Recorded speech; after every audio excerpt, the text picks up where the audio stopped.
So, I wanted to talk about play and learning, and I really wanted to discuss it and encourage a dialogue. In all the years I've been in early childhood, I find it super exciting that so many people are talking about it. There is, I don't need to tell anybody in early childhood, an abundance of research that talks about all of the learning that takes place while children play. There's an abundance of books about it, tons of articles, formal research, as well as blogs, opinions, papers, etc. The range of writings on it are vast, and there's lots of neurological support for it, research wise. I mean, you just have to look to Peter Gray's work, or, I mean, so many early childhood presenters speak about it. But recently, one thing that I have found, and that has always been very exciting for me, is going to conferences, because then I get to really be with other people who stimulate my thoughts in a different direction. I enjoy reading about our field, early childhood, but I love to talk to other people about it. Certainly in the advent of social media and forums such as Facebook and Facebook groups, those kinds of things, it's been great to build a sense of community and have wonderful, rich conversations with people, sharing opinions and ideas. Sometimes the very best conversations that I've had on social media is when people almost mentally poke you. They sort of phrase things in the opposite way that you're thinking, and it really gets you, if you take the time to be a reflective thinker, it really gets you analyzing your committed position, and makes you think twice about how things have been. So some things that really led to huge epiphanies for me in the early childhood realm and in my early childhood brain was, of course, going to Good Stuff for Kids in Roseville and getting to meet and hear Bev Boss speak. Another real epiphany, of course, for me was when emergent curriculum really sort of penetrated my brain. I had heard about it for a long time, and I agreed with it, the premise of it, and I agreed with the philosophies, but when it really sort of suddenly got down through the dense network of neurons in my brain, then I really started to get my head around it a bit more.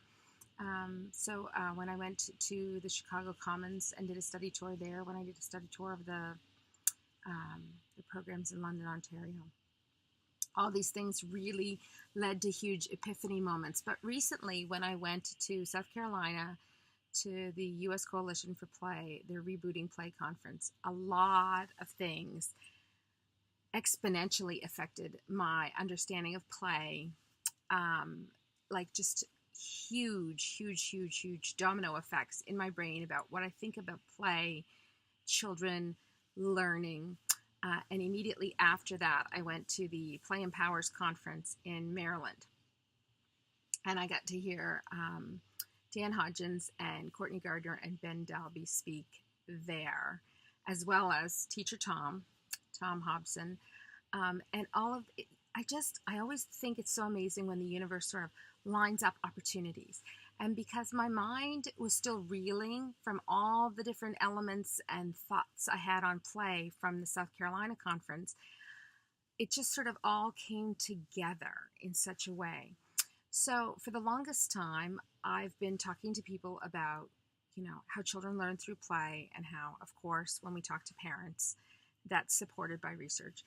But more recently, some involved discussion I've been having with some phenomenally educated, intelligent, super exciting people has been about what are we doing by lumping the concept of play in with the concept of learning. Now, while they are intertwined, and none of us will argue that through play, children are learning, but play is so valuable. It is its own It is its own message. And to continually put them together, whether we call it playful learning or learning through play or any of those phrases, or however we package it to try to deliver this message to parents and society, what we're actually doing is we're diluting the value of play. Play, all on its own, is something that is so hugely valuable. Every species on the planet plays. There's a massive quantity of research about the value of play for all the different species. It affects our evolution, our development from infancy to maturity. It affects our ability to relate with others.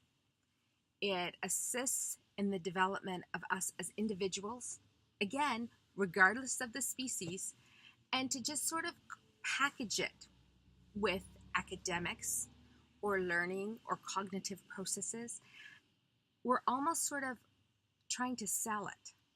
And there's no need to sell it because it has massive value and implications all on its own.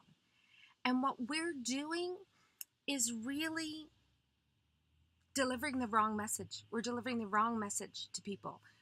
Because by doing that, what we're doing is we're actually emphasizing that academics are the important thing and that learning is the important thing. And the other epiphany I had was that learning takes place with every single solitary experience that you ever have. And I mean really and truly, if you start to think about that, that's a little bit overwhelming. Your mind might reel from it because whether you're driving in traffic and you experience a smidge of road rage or someone cuts you off, you then, through your decision making and your brain, you think about, I could have done that differently and I will approach that intersection differently, or I will not go that direction again. When you're walking, you trip on a rock, you automatically learn from that. Oh, there's a lot of rocks on that path. I enjoy that. I enjoy a more challenging path. I will always walk on that path, or I will never walk on that path again. It doesn't matter what you're doing, and whether you're an infant, a toddler, an adult, a dog, a cat, a horse, whatever it is, every experience you have, you are learning. Driving, eating, working, conversing. So if learning takes place with every single experience, again, I stress, why are we packaging it with play? Why? We're diluting play. And play all on its own is such a massive, huge thing that's important. And by all means, what I'm trying to do is start a really big dialogue. And I'm trying to ask everyone, stop putting the two together. And I'm not on my own asking this. There's a group of people asking this. There's a group of us. And it's like the next epiphany, past learning and play going hand in hand, it's the next one.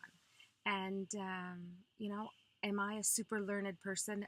Absolutely not. There's a bazillion people more learned than I. There's a bazillion people who've read more than I.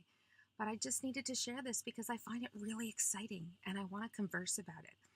So, put your comments and thoughts about this. And if you think this is a crock, put that comment.